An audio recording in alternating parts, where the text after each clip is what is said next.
Hi hello welcome to Shravana health tips. నేను మీ శ్రావణి.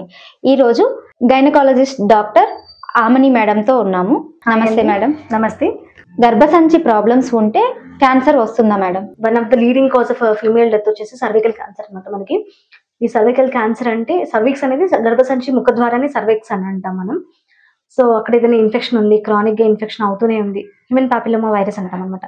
ఆ virus తో వచ్చి ఇన్ఫెక్షన్ క్రానిక్ గా అంటే చాలా కాలం ఉండడం వల్ల అక్కడ క్యాన్సర్ వచ్చే అవకాశాలు ఉంటాయి.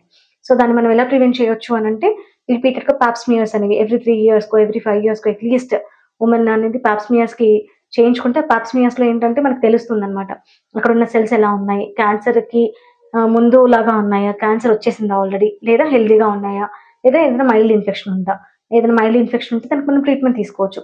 క్యాన్సర్ కి ముందు స్టేజ్ లా ఉంటే దానికి తగ్గ ట్రీట్మెంట్ గర్భసంచి రిమూవ్ చేయించుకోవడము, లేదా సర్విక్స్ పోర్షన్ వరకు రిమూవ్ చేయించుకోవడము, ఇట్లాంటివి ఏదైనా ట్రీట్మెంట్ తీసుకోవచ్చు. ఇదే కాకుండా కొంతమందికి ఏజ్ అయిన వాళ్ళకి ఒక 60 years అండ్ 50+ ఉన్న వాళ్ళకి ఏంటంటే పీరియడ్స్ ఆగిపోతాయి. వాళ్ళకి 1 year వరకు పీరియడ్స్ ఆగిపోతాయి. మెనోపాజ్ వచ్చేస్తుంది. మెనోపాజ్ వచ్చాక మళ్ళీ స్టార్ట్ అయిపోతాయి పీరియడ్స్. అంటే ఈసారి వచ్చినప్పుడు ఎక్కువగా బ్లీడింగ్ అవ్వడం అట్లాంటివి జరుగుతూ ఉంటుంది.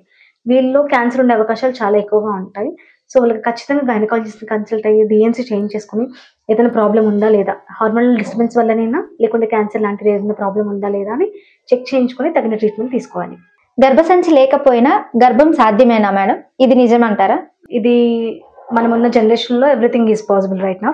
సో లేటెస్ట్ గా ఏంటంటే యూట్రిన్ ట్రాన్స్ప్లాంట్స్ కూడా చేస్తున్నారు అనమాట. వేరే వాళ్ళ దగ్గర నుంచి గర్భసంచి తీసుకొచ్చి వాళ్ళకి మ్యాచ్ అయ్యి వీళ్ళకి ఇంప్లాంట్ చేయడము, దాని తర్వాత దాని నుంచి వాళ్ళు పిల్లల్ని పొందడం జరుగుతుంది. అలా అసలు ట్రాన్స్ప్లాంట్ లేకుండా కూడా వాళ్ళ పిల్లల్నే వాళ్ళు కనాలనుకున్న సర్వీసీ అనే ఒక ఆప్షన్ ఉందన్నమాట.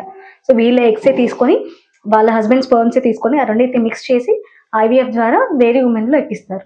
తర్వాత తను సరకట్ మదర్ అనమాట. సో బయాలజికల్ గా వీళ్ళే పేరెంట్స్ ఉంటారు, బట్ వాళ్ళ చైల్డ్ మాత్రం గ్రో అవ్వడం ఆ 9 months వేరే ఉమెన్ లో గ్రో అవుతారు.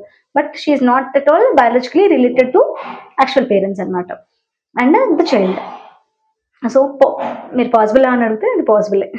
గర్భసంచిని తొలగించడానికి ఎలాంటి పద్ధతులను ఉపయోగిస్తారు మేడం? జనరల్ గా ఆపరేషన్ చేసినట్టుగా పొట్టను కోసి అలా గర్భసంచిని తీయొచ్చు.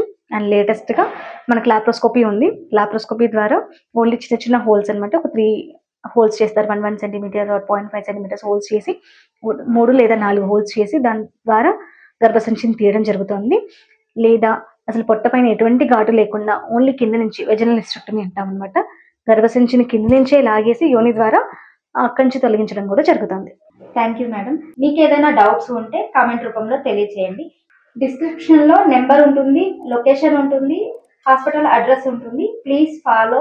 చూస్తూనే ఉండండి Shravana health tips. Please follow insta and Facebook also. మీకు ఇంకేదైనా ఫర్దర్ క్వైరీస్ ఉంటే you can consult me at VB clinic Vanasthalipuram. Description లో ఇచ్చిన నెంబర్ కి you can call and take appointment or you can ask your queries. You can consult me for your second opinions also. Please like, share and subscribe Shravana Health Tips for more health updates. Thank you.